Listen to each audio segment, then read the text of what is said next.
예비군, 민방위 훈련장 같은 안보 특강은 가라. 여기 진짜 안보 특강이 있다.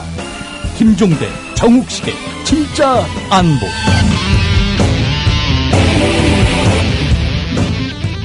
네, 진짜 안보 11번째 순서 시작하도록 하겠습니다. 저는 평화네트워크 대표를 맡고 있는 정욱식이고요. 안녕하십니까. 디펜스 21의 김종대 편집장입니다. 네.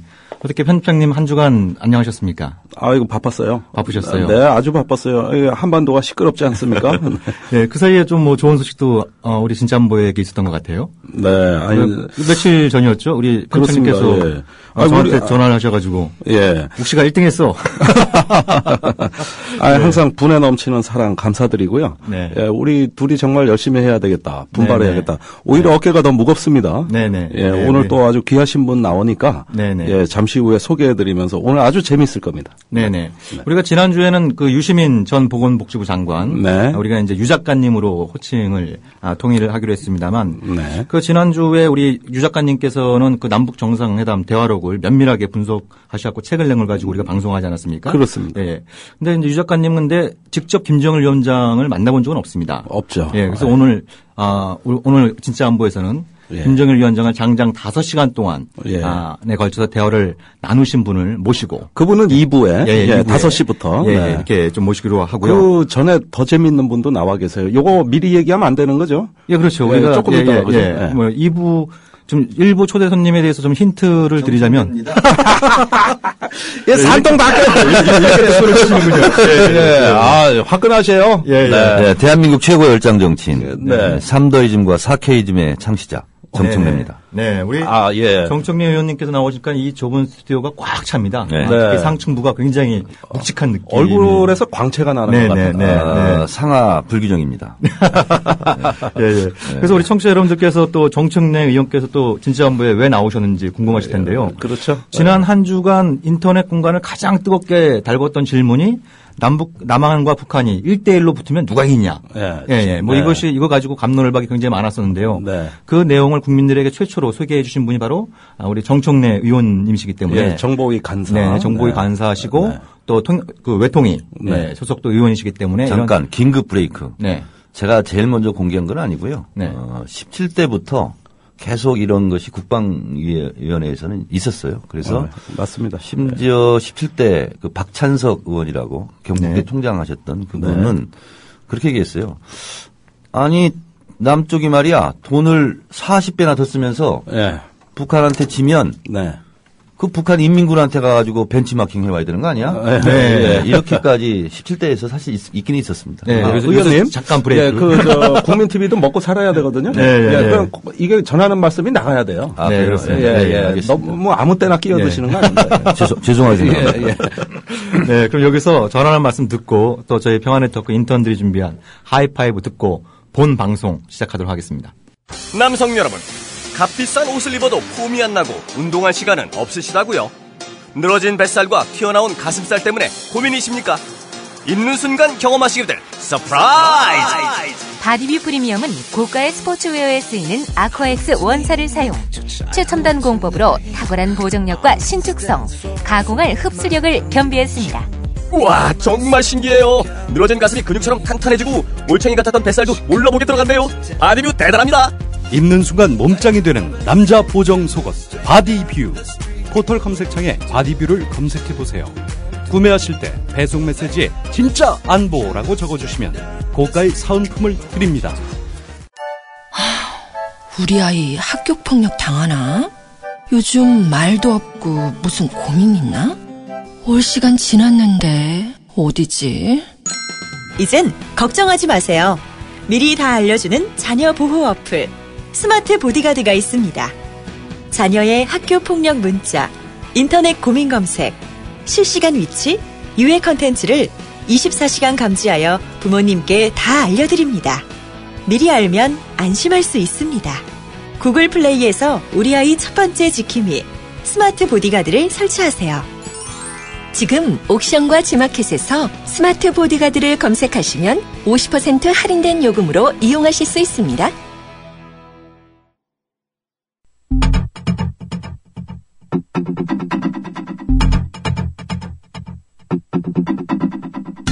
안녕하십니까. 주간 브리핑 하이파이브의 문채원입니다. 이번 주는 어떤 소식이 있었는지 살펴보겠습니다.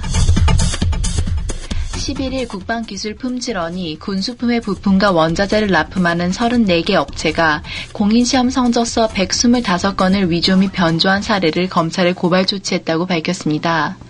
그동안 비용 절감을 이유로 창설 후 30여 년간 성적서 전수조사를 미뤄오던 국가기술품질원은 이번 전수조사를 통해 대기업을 포함한 여러 군수장비 업체가 협력체들의 허위 성적으로 납품한 부품들을 사용해온 것을 적발했습니다.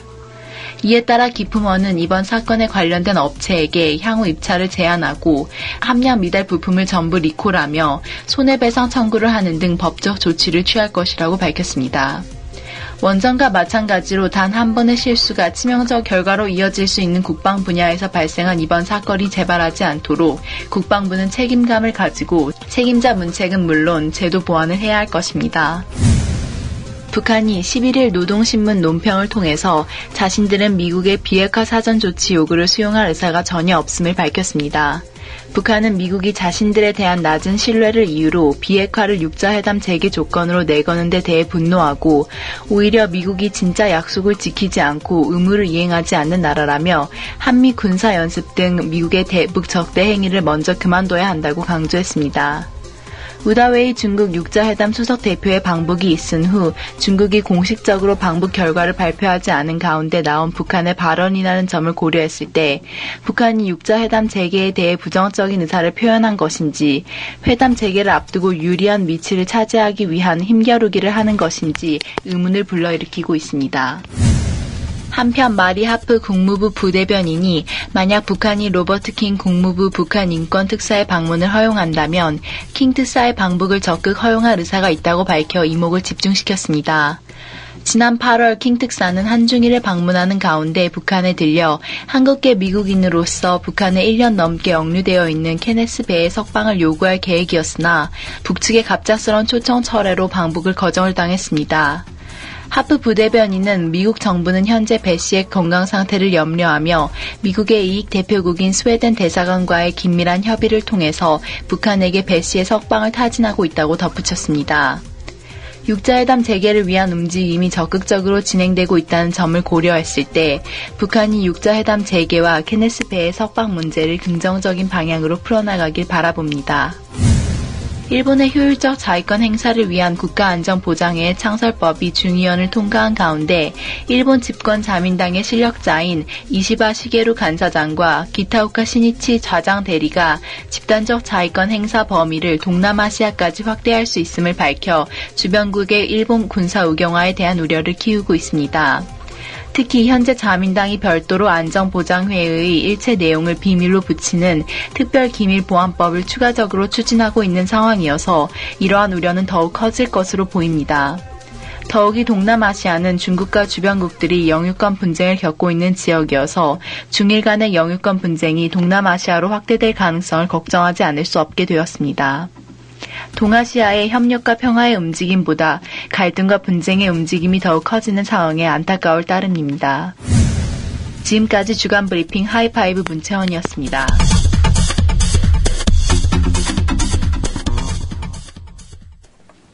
네, 진짜 안보 본방송 시작하도록 하겠습니다.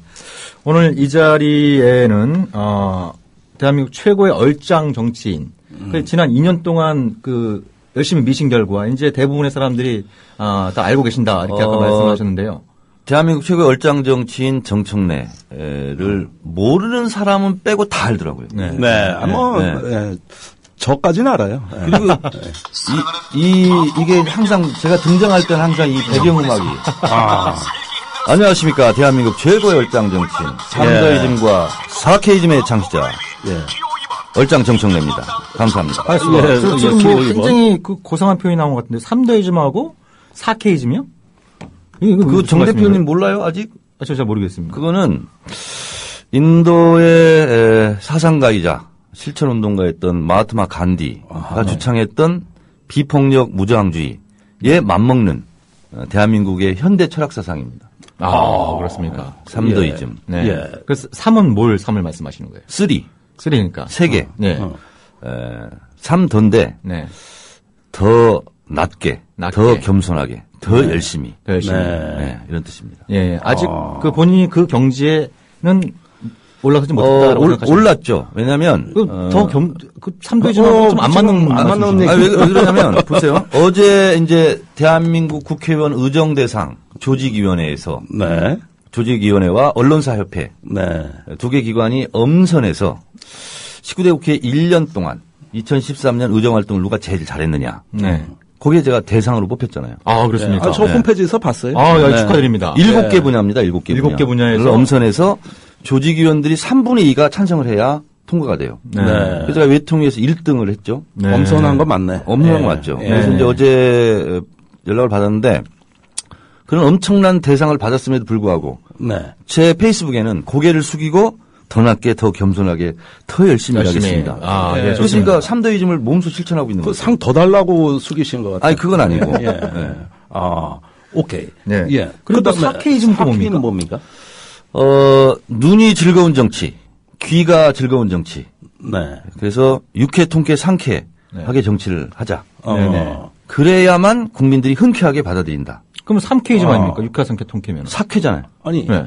육회, 통쾌, 상쾌, 흔쾌. 흔쾌까지. 네. 이렇게 해서 4쾌. 사쾌. 예. 예. 그리고 5쾌도 있어요. 오케이. 그렇지만 대다수 국민들이 지금 박근혜 대통령에 대해서는 불쾌.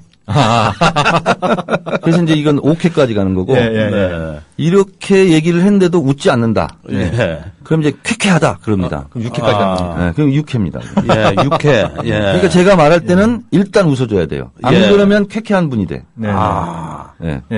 그러니까 오늘 방송하면서 이거 방송 분위기 좀 이상하네. 네, 열심히 웃도록 한번 예, 저희 예. 최선의 노력을 한번 다해보도록 예, 하겠습니다. 예. 좋습니다. 한번 웃어봅시다. 예, 예. 네. 이제 지난 한 주 동안 인터넷 공간을 뜨겁게 달군 질문을 제가 아까 말씀을 드렸는데요. 네네. 예. 지금 정청래 의원께서 그 내용을 좀 공개를 하셨단 말이죠. 네네. 예. 그러니까 그 내용의 요지는 한 의원께서 네. 남북한이 1대1로 붙으면 누가 이기느냐. 네. 요거에 대해서 조복은 네. 그 정보본부장께서 쓰리스타 중장이죠. 국방정보본부장. 네, 네. 이분께서 남한이 진다라는 답변을 하신 거로 알려지면 상당히 논란이 됐는데요. 그러니까 이제 이런 거예요. 네. 김민기 의원이 제 이제 옆자리에 앉아 있습니다. 예, 네. 제가 간사가 맨 앞자리에 앉아 있고. 근데 김민기 의원이 그걸 물어보겠다고 그러더라고요. 그래서 물어봐라. 저도 이 내용은 잘 알고 있는 내용이에요. 네. 그래서 물었어요. 그랬더니 한국과 미국이 한미동맹이기 때문에 네. 우리가 이깁니다. 그러니까 그럼 우리 남한하고 북한하고 단독으로 1대1로 붙으면 어떻게 되는 거예요? 그럼 진다는 거예요? 그러니까 이분이 가만히 있었어요. 예. 처음엔 가만히 있었어요. 예, 네. 그래서 그러니까 이제 그거는 무언의 긍정이다 이렇게 생각을 한 거죠. 네. 고개를 끄덕끄덕 하면서. 그래서 이제 김민기 의원이 말이 되냐고. 그리고 그 다음에 제가 또 제 발언 속에서 이게 진다는 게 말이 되냐. 그랬더니 계속 불리합니다. 열세입니다. 이제 이렇게 얘기를 해요. 그래서 속기록을 뽑아봤더니 진다라는 말이 기록이 안 돼 있더라고요. 네. 안 돼 있고 근데 그 현장의 분위기는 김현우 의원도 그렇고 저도 그렇고 네. 우리 민주당 의원들이 다 네. 진다라는 것을 인정하는 예. 이런 거였기 때문에 거기다가 또 사이버 사령부가 대선에 불법 개입하지 않았다라는 것을 항변하면서 네. 우리 국방부가 했으면 뭐 그 정도 했겠습니까? 엉성하게 네. 하지 않죠. 60만 동원해서 우리는 했죠. 네. 이런 말이 되지 않는 말을 해가지고 네. 제가 의사진행 발언을 하고 막 하면서 네. 고성이 오고 가고 뭐 이랬었죠. 네네. 그러니까 그 조복은 중장께서 진다라는 직접적인 표현을 사용하진 않았지만 네. 열세, 분리, 네. 혹은 또 이제 의원들께서 답변하는 과정에서 진다라고 답변했다고 해석할 정도의 그런 어떤 반응을 보였다. 아니 그러니까 이제 건가요? 김민기 의원도 그렇고 저도 그렇고 네. 아니 진다는 게 말이 돼요? 네. 이렇게 막 이제 얘기를 한 네. 거예요. 네. 그러니까 이 양반이 자기가 이제 말을 안 했으니까 진다는 말은 제가 안 했는데요. 열세입니다. 불리합니다. 이렇게 나오는 거예요. 그게 진다는 말이잖아요. 아니 열세 분리는 되고 진다는 안 된다는 건 막 그 말이지 그게. 그래서 우리 의원들은 저도 그렇고 김민기 의원도 계속 진다는 게 말이 되느냐. 예. 이렇게 계속 얘기를 했으면 이깁니다. 네. 이렇게 수정했으면 끝나는 문제거든요. 근데 네. 계속 열세입니다. 뭐 네. 불리합니다. 그래서 제가 그랬어요. 우리 국방비하고 북한 국방비하고 차이가 얼마나 납니까? 네. 그랬더니 44배가 난다. 허허. 44배요? 44배. 예. 그래요? 지금 한국 국방비가 한 34조 원, 35조 원 정도 되고 북한 같은 경우에는 이제 북한 정부 예산으로 잡히는 게 한 1조 원 정도. 네. 그 밖에 뭐 제2경제위원회나 이런 쪽에 좀 더 추가적으로 있는 걸로 알려져 있습니다. 44배라고 그러는데 이제 뒤에 보도 보니까 34배다. 34배. 뭐 이렇게 얘기를 하는데 제가 17대 국회 때 2005년, 6년, 7년 이때 네. 제가 국방 그 예산을 비교해서 칼럼도 제가 많이 썼어요. 예.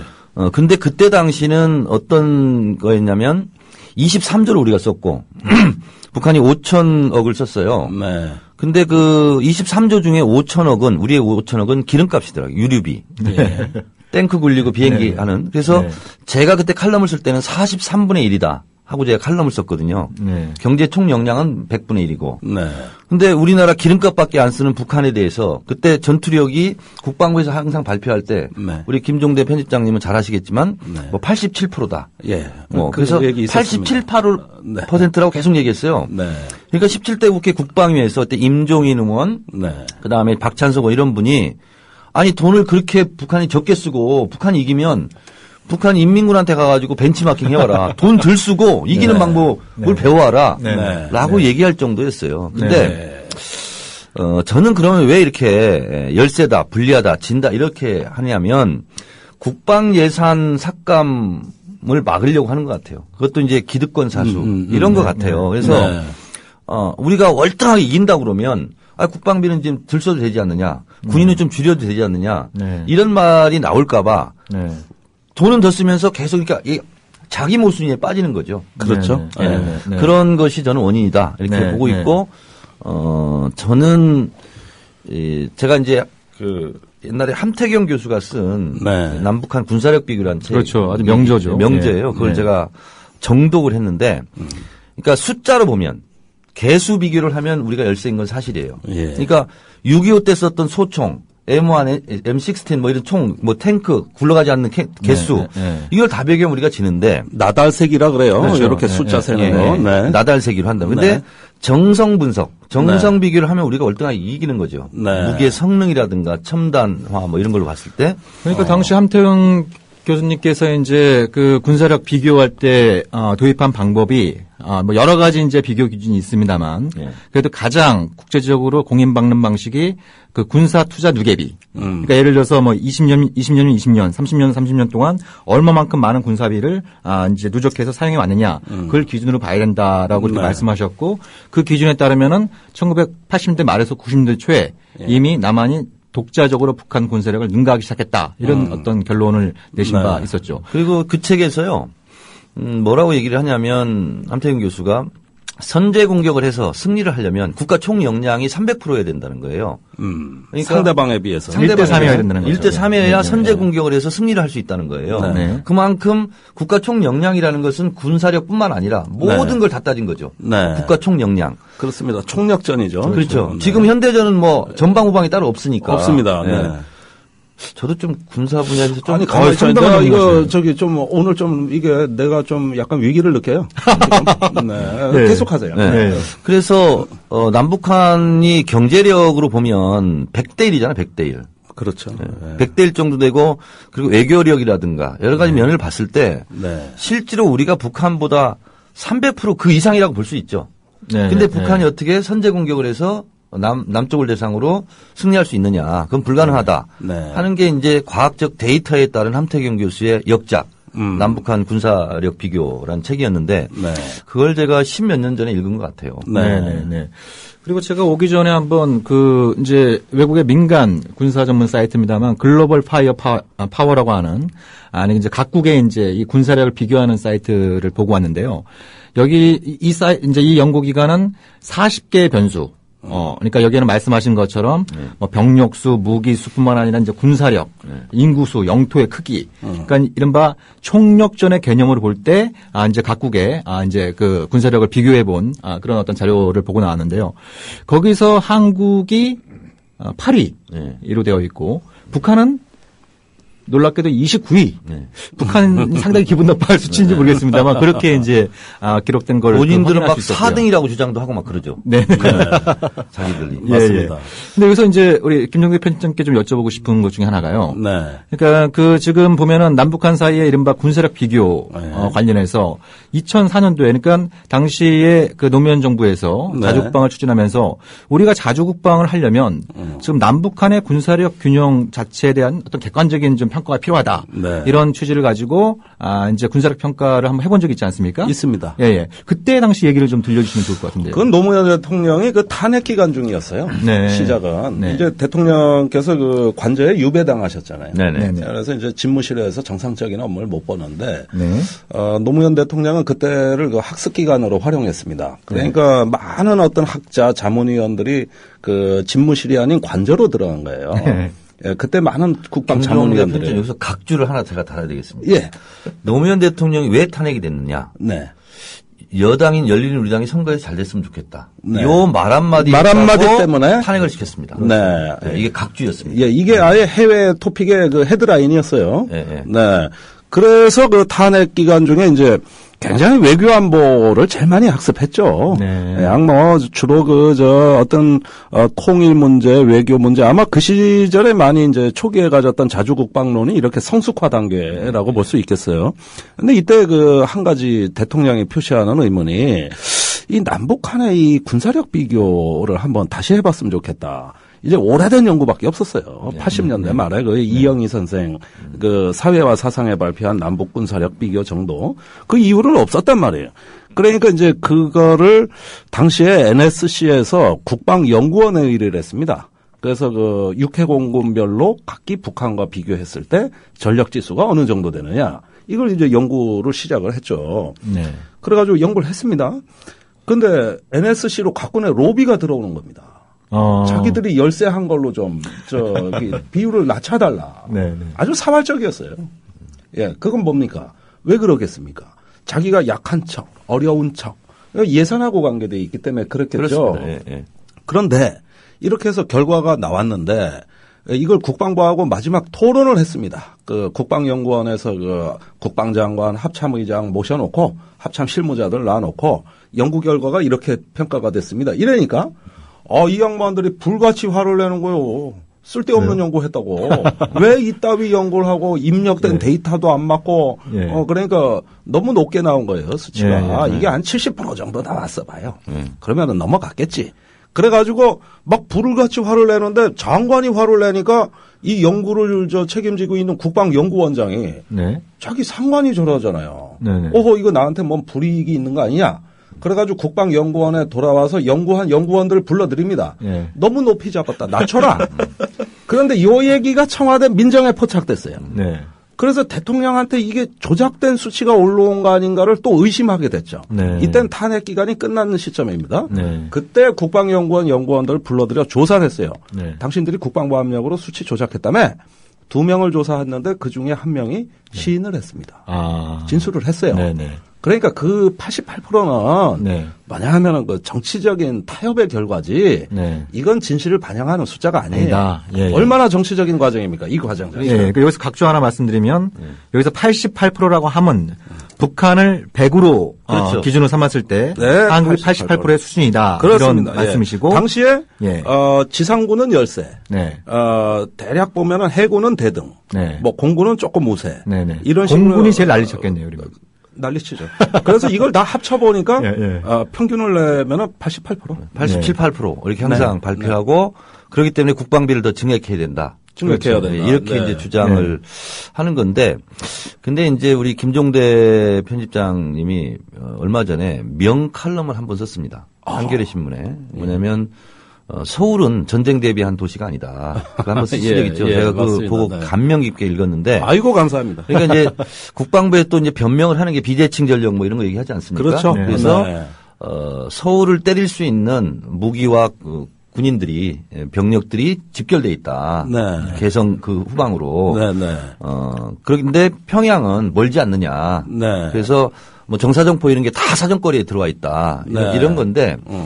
그 말은 일면 맞기도 해요. 그렇죠. 그리고 김종대 편집장의 명칼럼 분석에 의하면 실제로 무방비 상태라는 거 아니에요, 서울은. 네, 전쟁으로 그렇죠. 본다면. 그리고 네. 화학전 이렇게 대비해서도 아무런 대책이 없고 지하철 예. 여기 이제 우리 마포 제 지역구 아닙니까?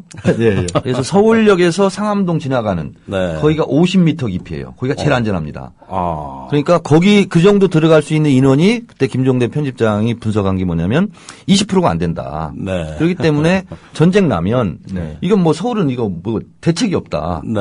근데 쉽게 북한이 그 버튼을 누를 수 없는 이유가 여기에 외국인들이 너무 많이 살고 있다. 그렇기 때문에 그럼 그 외국인들이 가만히 있겠냐 그 나라에서. 그렇기 때문에 그것도 또 어떻게 보면 안전적인 방어 장치가 됐다. 네. 뭐 이렇게 이제 칼럼을 그렇죠. 예, 저도 읽은 기억이 나요. 명 칼럼을 네, 써서 네. 그때부터 제가 김종대 이 편집장님에 대한 실력. 네. 야, 이분이 대단한 분이구나. 아이고. 그래서 늦게 아셨네요. 예. 아니 예전부터 잘 알고 있었는데 예. 그런 디테일까지 이렇게 칼럼에 쓰신 걸 보면서 네. 제가 존경하게 됐습니다. 네네. 그럼 내가 어떻게 반응해야 될지 좀 난감한데.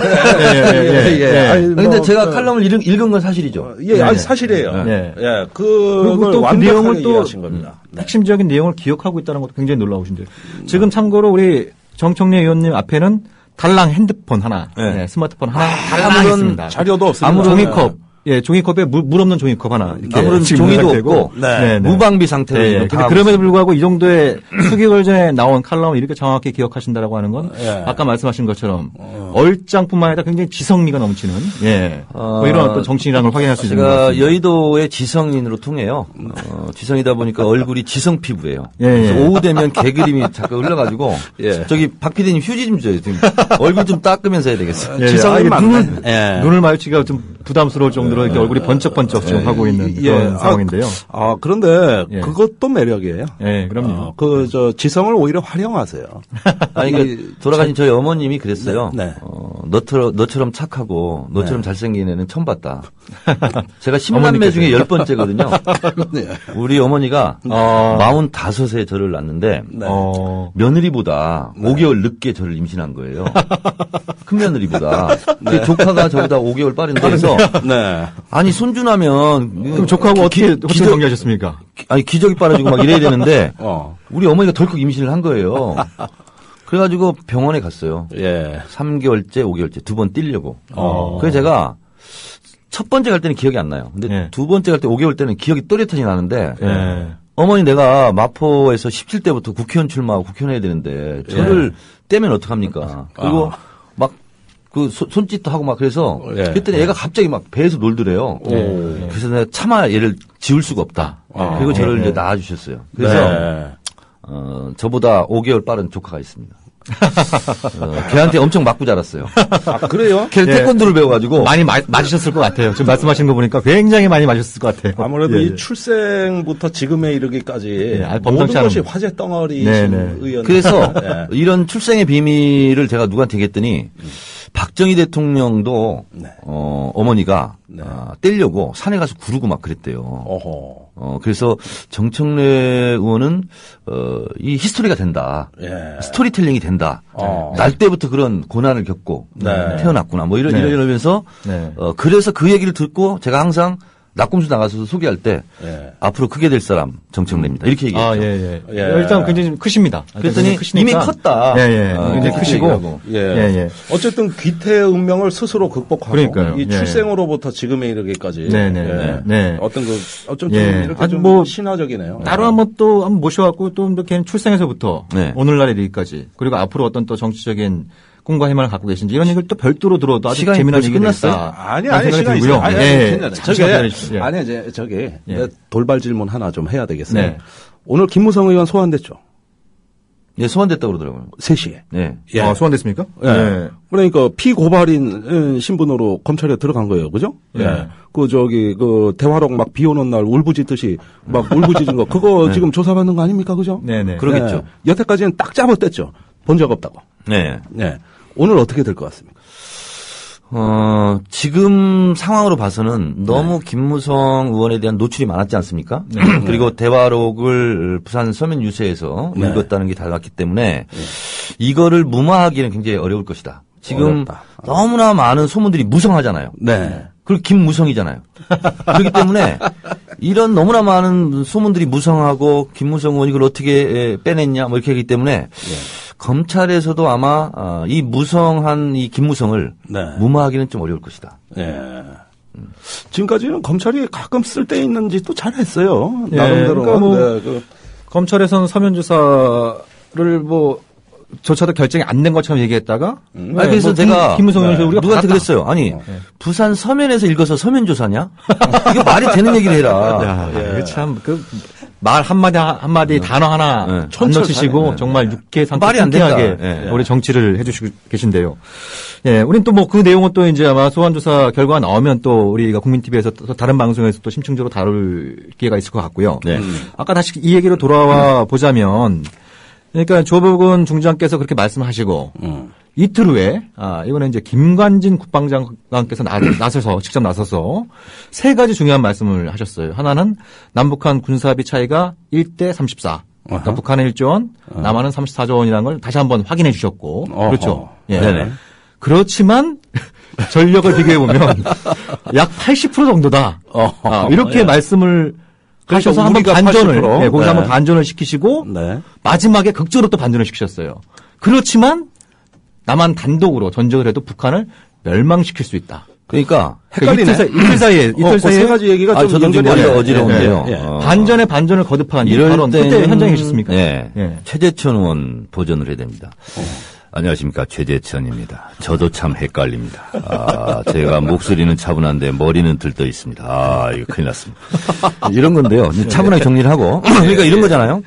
거의 뭐 강남 스타일인데 반전에 반전을 거듭하는데 우리가 열세다 이렇게 얘기했잖아요. 정보본부장이. 정보본부장이 보통 사람입니까? 대한민국 국방부의 모든 정보를 쥐고 있는 사람이 정보본부장인데 열세입니다. 불리합니다. 그랬어요? 그러니까 이제 막 비난이 있었어요. 국민적 비난이 있으니까 김관진 국방부 장관이 멸망시킬 수 있습니다. 이렇게 얘기했어요. 돈을 얼마 쓰는데 우리가 34배 더 씁니다. 근데 멸망시킬 수 있단 말이야? 진짜야? 근데 우리가 군사력은 좀 80%예요. 그러니까 이게 있잖아요. 반전의 반전. 3 쿠션, 4 쿠션, 5 쿠션으로 지금 가는 거예요. 그러니까 국민들이 딱 생각해 보면 이게 이제 어제 오늘 그제 발언을 종합적으로 생각을 안 하면 그때 발언이 맞는 것 같지만 실제로는 지금 국방부 장관이 계속 큰 소리 치면서 자기 눈 찔리고 있는 거예요, 지금. 그렇죠. 그렇잖아요, 지금. 잡복쇼 하고 있는 거죠. 맞습니다. 그러니까 대한민국 국방부는 이건 이제 최재천 의원이 얘기했어요. 외부의 적을 상대로 합법화된 국가폭력이다. 근데 그것을 내부로 돌리면 안 된다. 오염을 방지하기 위해서 사이버 심리전을 할 수 있다 이렇게 얘기했잖아요. 그렇죠. 그것도 김관진 장관 말입니다. 그렇죠. 그래서 그 최재천 의원이 그 얌전한 분이 중저음이 갑자기 발끈하면서 얘기한 거 아닙니까? 그분이 얌전합니까? 얌전합니다. 우리 뭐 정 의원님하고 비교를 해보자면 다 상대적이지 않습니까? 그렇다 치고. 그런데 뭐 국내 오염 방지를 위해서 국내 심리전 할 수 있다. 이거는 기본적으로 국방부의 존재 이유가 없는 거다. 당신 탄핵감이다 이렇게까지 얘기했잖아요. 그런데 그런 연장선상에서 얘기하면 국방부 장관이 그런 말을 해서도 안 돼요. 그렇죠. 멸망시킨다. 우리가 열세다. 우리가 80%밖에 전력이 안 된다. 이런 얘기도 내부적으로 할 필요가 없는 얘기예요. 그 장관들이 나와서 전매 특허처럼 사용하는 게 있잖아요. 그건 국가안보상 필요하기 때문에 답변 드릴 수 없습니다. 양해해 주시기 바랍니다. 사실은 그걸 그렇게 넘어가야 되는 거예요. 근데 엉뚱하게 말이야 얘기 안 할 건 하고 할 건 안 하고 이러고 있어요 지금. 그 얘기나 또 제대로만 하면 모르겠는데 사실 이럴 때 그 국방장관 정도 되면은 65만 군인의 총수 아닙니까, 그죠? 그렇죠. 마땅히 이래야죠. 국민 여러분 안보에 대해서 불안해하지 마십시오. 그렇죠. 우리 군대 잘 지키고 있습니다. 북한이 아무리 겁박을 해도 여러분들의 생명과 재산은 저희가 책임지고 보호합니다. 다소 부족한 점은 있습니다만은 그렇다 하더라도 우리 장병들 열심히 하고 있고 우리 일선의 전투원 정말 사명감 갖고 있고 걱정하지 마시고 우리를 믿으십시오. 뭐 이렇게 그렇죠. 얘기하는 예, 게 정답 예. 아닌가? 원래 그렇게 하는 거예요? 예, 그렇죠. 그러니까 근데 저 얘기 들으면 저 어떻게 믿어? 어떻게 신뢰하냐고. 국민들이 예. 다 불안한 거죠. 불안해 죽겠어요. 예, 예. 예. 근데 이틀 전에 진다 그랬다가 예. 이틀 후에는 북한을 멸망시켰다고. 장관보다 더 똑똑해요. 네. 아무리 그렇게 해도 뭐 네. 남연 사재기하고 그런 거 없지 않습니까? 없죠. 네. 예. 근데 이제 제가 말씀드리고 싶은 게 이따 뭐 또 누구 나오신다 그러는데 이분이 최고 전문가인데 김대중 정부 이전에 네. 북한을 50년 동안 다녀온 사람이 2,000명 정도밖에 안 된답니다. 그렇습니다. 네. 근데 김대중 정부 이후에 노무현 정부 10년 동안 네. 그 금강산 관광 숫자는 빼고 실제로 뭐 10만 명이 북한에 가 있기도 하고 1년에 10만 명이었어요. 1년에 네. 10만 명. 맞아요. 이러니까 네. 북한을 가본 사람은 네. 저도 이제 북한을 몇 번 갔습니다만 그 환영객들 있잖아요. 예. 이게 화장을 하고 옵니다. 이렇게 한복 예. 입고. 아, 그분들은 지성인 아니구나. 땀이- 화장빨이 지성은 안 된다. 땀이 흐르잖아요. 그러면 이렇게 땀이 흐르는데 그 사이에 네. 피부가 검고 거칠고 그렇습니다. 예. 못 먹어서 그런 거예요. 영양결핍. 예. 그러니까 북한을 갔다 오면 아유, 피죽도 못 먹는 사람들한테 뭐 우리가 전쟁하면 지겠어? 이런 생각을 당연히 갖고 있는 거예요. 네. 그리고 너무나 못 사니까. 네. 그래서 국민들에게는 이제 학습 효과가 있는 거죠. 예. 근데 그런 학습돼 있는 국민들한테 우리가 열세입니다. 이렇게 얘기하면 누가 믿겠냐고요. 예. 근데 말입니다. 예. 이 부분에 대해서 우리가 그래도 가끔 갖게 되는 불안감이 있어요. 네. 북한이 중어뢰로 천안함을 제1격에 네. 물살 빠른 어떤 얕은 바다에서 정중앙을 그것도 한 방에 격침시켰다 이 얘기입니다. 그 똑같은 중어뢰를 우리는 1,000억 원을 들여서 8년간 개발을 했는데 요즘 신문에 그것도 조선일보에 제일 많이 나와요. 네. 개발 실패. 야전에 배치했는데 예. 명중률 불합격. 그럴게요. 회수, 전량 회수. 회수. 이 짓이 지금 3년째 나오고 있어요. 네. 그래서 저도 그 방산업체 어딘지 압니다. 만나가지고, 그러지 말고 북한 거 그 설계도도 있다는데, 그 설계도 갖고 공개해서 이거 북한 소행이라고 안 했냐. 네. 아, 그거 갖고 연구 좀 해봐라, 그거. 왜 그러냐, 그거. 예.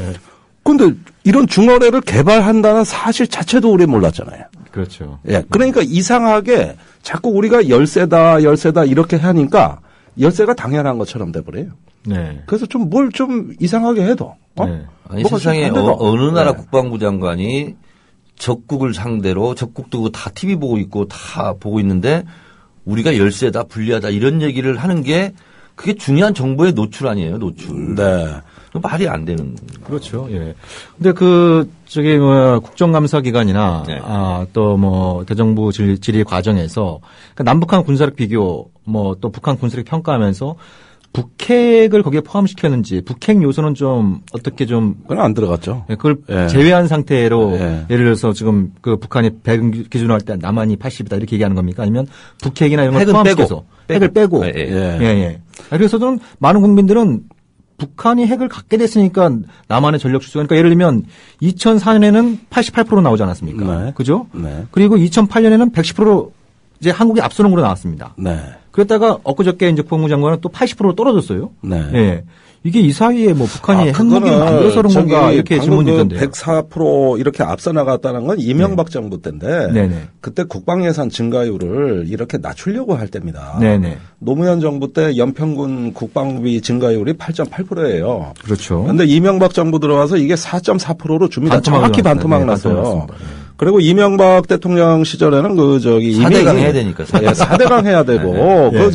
국방부 장관 불러가지고 우리는 국방부가 사달라는 장난감 그런 거 못 산다. 그런 네. 수표 안 써준다. 네. 이렇게 해서 모욕감도 줬다고요. 네네.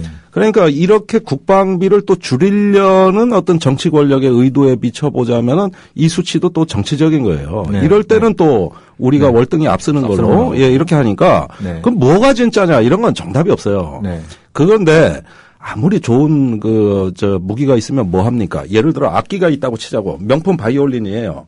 그게 바이올린이 중요합니까? 그걸 연주하는 자의 그렇죠. 기량과 정신과 예술의 혼 이게 중요한 거죠. 아무리 무기가 많으면 뭐 합니까? 이걸 어떻게 교리로 묶어가지고 우리 스스로 한번 방위력을 갖춰서 말이죠. 어떻게 미국한테 의존하지 않고도 우리 한번 열심히 해보자. 뭐 이런 군인 정신이 있어야 그 무기가 제대로 효율이 되는 거지. 한미동맹 아니면은 집니다. 미군 아니면은 열세고 칠 수도 있다. 이런 정신 상태로 있으면은 지금보다 더 많은 무기를 사준다 한들 그 국방이 되겠습니까? 그렇죠. 그러니까 뭐 불과 얼마 전까지만 하더라도 또 박근혜 정부에서 또 2015년 12월로 예정되어 있었던 전시작전권을 또다시 좀 미국한테 좀 연계해달라. 연계해달라. 예. 그러니까 결국 군 수뇌부가 국회에서 그 한 발언도 나만 독자적으로는 아직 멀었으니까 계속 좀 전작권을 미국이 좀 갖고 있어야 된다. 근데 이제 이런 건 있더라고요. 뭐냐면 저희가 이제 국정원도 가보고 이렇게 보면 그 위성 판별 능력 있지 않습니까? 네. 이거는 우리가 확실히 떨어지고 네. 그렇기 때문에 사실은 제일 미국한테 지금 의존하고 있는 것이 정보력 아닙니까? 그렇습니다. 그렇죠? 그렇기 때문에 미국에서 자기 멋대로 요만큼 가르쳐주고 저만큼 가르쳐주고 하기 때문에 예. 우리가 이제 끌려다닐 수밖에 없는 정보 종속이죠. 그렇죠. 정보 종속 관계다 보니까 미국에 의존할 수밖에 없는 네. 이런 상황이 된데 그거를 극복하는 게 제일 시급한 것 같고 네. 그리고 제가 트위터나 페이스북에 이번 사태를 겪으면서 썼는데 왜 둘 다 망하는 길을 선택하냐. 둘 다 승리하는 길이 있다. 제가 그 친노를 제시했잖아요. 아, 그렇습니까? 네. 북한이 평화롭게 지내는 거다. 네. 그러면 남쪽도 이기고 북쪽도 이기고 네. 윈윈할 수 있는 거다. 네. 그래서 제가 명언을 내겠어요.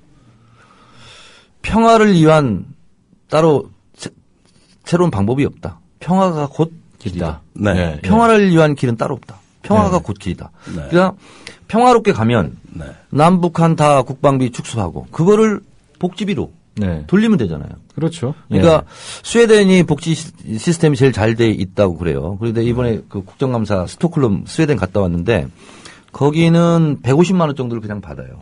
누구나 다 사람이라면 국민이라면 잘 돼 있는데 그것이 뭐 옳은 건지는 차치하고 대한민국은 세금을 아무리 많이 내더라도 기본적으로 복지 예산이 딸릴 수밖에 없는 두 가지 이유가 아직도 SOC 투자를 많이 해야 되고 또 하나는 국방비예요. 네. 근데 SOC 투자는 안 할 수가 없잖아요. 네. 그럼 국방비를 줄여서 복지비로 돌릴 수 있는 그 길을 모색하는 것이 맞는 거죠. 네. 그래서 군축을 통한 복지 예산 확보. 네. 그러려면 평화롭게 지내야 되잖아요. 네. 그래서 북한과 미국이 수교를 맺고 북한과 일본이 수교를 맺으면 일제 배상금 110억 달러를 일본이 다 주겠다는 거 아닙니까? 그렇습니다. 클린턴 집권 말기 때 올브라이트가 평양을 갔었고 네. 그때 일괄 타격 동시 패션으로 해결할 뻔했는데 그렇죠. 부시가 당선되는 바람에 예. 그래서 이걸 김대중 대통령이 살아계실 때 제 동기동 가면 그렇게 얘기하시더라고. 천추한이고 참 우리 박복한 민족이다. 그때 다 해결했어야 된다. 네. 근데 미국에는 클린턴 대통령의 이제 뒤를 이은 오바마 행정부가 딱 탄생했는데 여기는 또 이명박. 박근혜 이렇게 되니까 엇박자가 난 거예요, 지금. 맞습니다. 시대에 엇박자가 나가지고 이 남북 문제가 이렇게 꽉 막혀 있습니다. 그러니까 지금 정 의원님께서 결국 남북한이 같이 이길 수 있는 서로 이길 수 있는 방법은 평화를 찾는 것이고 그 길을 만드는 길이다라고 말씀을 하셨는데 그 길을 DJ 노무현 정부 때 열어놓은 게 있지 않습니까? 그게 개성공단이에요. 개성공단. 그 의원님께서 얼마 전에 보도 자료를 내신 걸 봤는데요. 네. 이제 오이사 조치 있지 않습니까? 예. 그러니까 천안함 침몰 원인을 북한의 어뢰 공격으로 이제 단정을 하고 그에 따라서 이제 대북 제재 조치인 오이사 조치를 내리지 않았습니까? 그게 2010년. 네. 이제 그거에 대한 어떤 피해. 네. 그러니까 남한이 북한보다 4배였죠. 이렇게 이제 그러니까 오이사 제재 조치 이후에 우리는 과연 얼마나 경제적 피해가 있었는가 하는 최초의 연구입니다. 그래서 우리가 직접 경제 활동을 못한 걸로 9조 4천억 원. 네. 그리고 북한은 2조 6천억 원 이렇게 해가지고 4배를 우리가 더 손해본 거예요. 그러니까 제재를 하면 북한이 더 손해를 봤어야 되는데 우리가 4배를 더 덤태기를 쓴 거죠. 그러니까 오히려 때린 주먹이 더 아픈 거네요. 그렇게 된 거예요. 딱 때려놓고 본인 맞은 사람은 멀쩡한데 때린 사람은 병원에 가가지고 석 달간 입원해 있고 막 이런 상황. 이런 상황. 그거를 정동영 전 장관께서는 때리니까 평양박치기로 나오더래. 네. 이걸로 그냥 들이댄대. 평양박치기로 나오니까 그거 때리면 지손이 더 아프다고. 그래서 근데 최근에 그 개성공단 다녀오셨죠?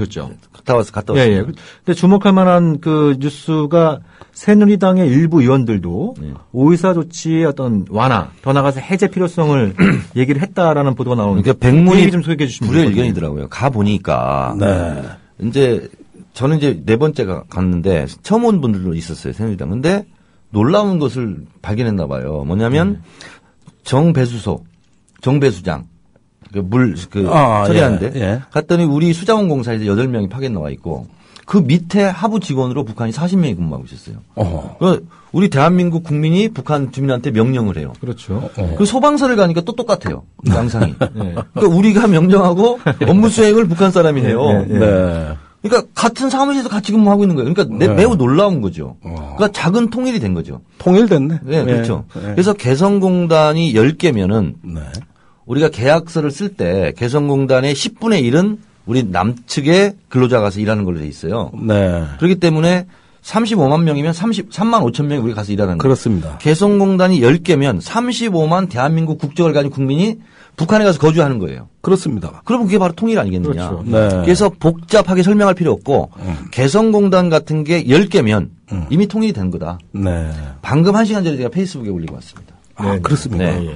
그래서 그 어떻게 그러면 개성공단 다녀오신 이후에 예. 오이사 조치 해제를 검토해야 된다라고 하는 새누리당 의원들과 같이 좀 이렇게 초당적인 협력 네. 뭐 이런 걸 통해서 좀 이걸 현실화시키려고 현장에서 대체적으로 새누리당 의원들도 다 네. 외통위원들은 그렇게 얘기를 했고 네. 그리고 다른 상임위하고 달리 외통위는 비교적 새누리당하고 의견이 일치를 보는 게 많습니다. 그렇습니까? 예를 들면 일본 문제라든가 아하. 집단적 자위권이라든가 네. 뭐 예를 들면 동북공정이라든가 예. 이런 문제 같은 경우는 여야가 따로 없어요. 그렇죠. 예. 그리고 이번에 개성공단 같은 경우도 실제로 새누리당 의원들이 갔다 왔잖아요. 본인들도 가자고 주장했고. 예, 예. 그러니까 거기에 대해서 나름대로 좀 생각이 좀 달라진 것 같아요. 아니 그러니까 새누리당 의원이 개성공단 가기 전하고 갔다 온 뒤에 예. 이 의식이 많이 달라지더라는 거죠. 옆에서 보시기에. 좀 달라지더라고요. 예. 달라지고 오이사 조치 이런 것도 해제하면 안 된다 이런 거였는데 뭐 해제해야 되는 거 아니냐? 네. 뭐 이렇게 식사하면서 그런 얘기를 해요. 어허. 그리고 특히 이제 제가 이렇게 얘기하면 이분이 또 피해를 볼지 모르는데 아, 피해 정의화 의원이라고 있어요. 아, 예. 예. 네. 의장까지 하셨죠? 정의화 의원하고 길정 의원. 길정 의원이 다른 데 갔는데 네. 박근혜 정부 출범한 이후에 KBS 라디오 2시간짜리였어요. 박근혜 정부의 외교 안보 국방을 진단한다. 그래서 길정 의원이랑 저랑 나왔거든요. 네. 사회자가 재미없다고. 왜 둘이 의견이 똑같냐고. 악유를 해야 되는데 네. 왜 악유풀처럼 붙어 있냐.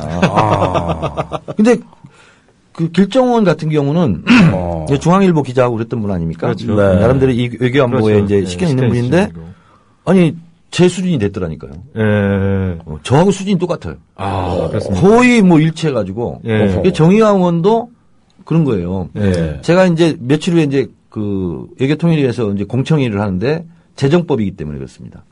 북한 영의화 지원법. 예. 이거는 의무적으로 지원하는 거예요. 전시가 아니라면. 네. 그러니까 안 주고 말고 할 게 없어요. 법적으로 강제적으로 줘야 되는 거예요. 북한 아동을 위해서는. 그렇죠. 그래서 그거는 다 찬성이에요 지금. 그래서 저도 좀 그런 부분은 우리 외통위에서는 좀 이렇게 긍정적이에요. 네. 그래서 북한 영유아 지원법을 제가 이제 재정법으로 냈는데 그건 뭐 국정원도 익스큐즈가 되고 통일부, 외교부 뭐 다 좋다. 어허. 그건 해야 된다. 왜냐하면 북한이 0세부터 5세까지요. 25% 정도가 영양결핍입니다. 그렇죠. 성년이 돼서도 사람 구실을 제대로 하기가 어려운 그런 상황이거든요. 이것은 우리가 통일 후에도 우리가 떠나야 될 부담이기 때문에 네. 그거는 모든 걸 떠나서 지원하자. 음. 그래서 그거는 대체적으로 여야가 합의가 돼서 네. 이번 국회 때 아마 통과가 될 겁니다. 아이고 좋은 일이네요. 아유, 잘 됐습니다. 중요하신 일이고 이렇게 좀 관계에 꽉 막혀 있을 때 작은 것 하나하나부터 풀어나가는 게 대단히 큰 의미를 갖고 있는 것 같고요. 그리고 뭐 아마 정상회담이 끝났을 것 같은데 지금 그 박근혜 대통령하고 러시아의 푸틴 대통령이 오늘 정상회담 하기로 돼 있지 않습니까? 여기서 한러 간의 경제 협력을 논의하는 데 있어서 한국 기업이 더 투자하는 문제 이런 부분들이 또 검토가 되지 않을 수 없기 때문에 아마 오이사 조치를 해제해야 된다라는 얘기들이 앞으로 더더욱 더 설득력을 가질 PNG 있다. 사업이라든가 이런 거 있잖아요. 천연가스 묻어가지고 북한을 통과하는 거 있잖아요. 이것이 되면 남북철도 못지않는 그렇죠. 대륙철도 못지않는 아마 큰 정치, 경제적, 사회, 문화적 좋은 영향이 있을 것 같아요. 박근혜 대통령이 국민 불쾌하게 하지 말고 이번에 진짜 유쾌한 거 한번 삼쾌를 좀 정 의원님 좀 흉내 좀 냈으면 좋겠어요. 합의 잘 되길 바랍니다. 아니 벌써 이 일부 마무리할 시간이 벌써 됐는데요. 말씀 나누다 보니까 정말 시간이 그냥 뭐 금방 지나갔는데요. 어떻게 이제 우리 청취자 여러분들께서 뭐 이렇게 끝으로 좀 인사해 주시고 또 다음 기회에 또 한번 모시는 걸로 그렇게 해야 될 것 같은데. 저는 그렇습니다. 국회가 300명의 국회의원이 있습니다. 국회에도 1등부터 300등까지 있습니다. 그런데 특히 조중동을 비롯한 이런 언론에 의해서 모든 국회의원이 300등화, 꼴찌화돼 있어요.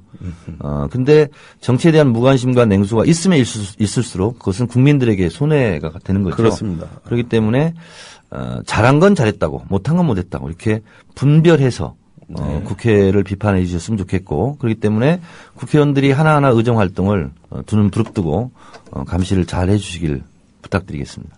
네. 더 열심히 하겠습니다. 응원하겠습니다. 네. 소중한 자리 또 소중한 말씀 주셔서 정말 감사드립니다. 네. 고맙습니다. 감사합니다.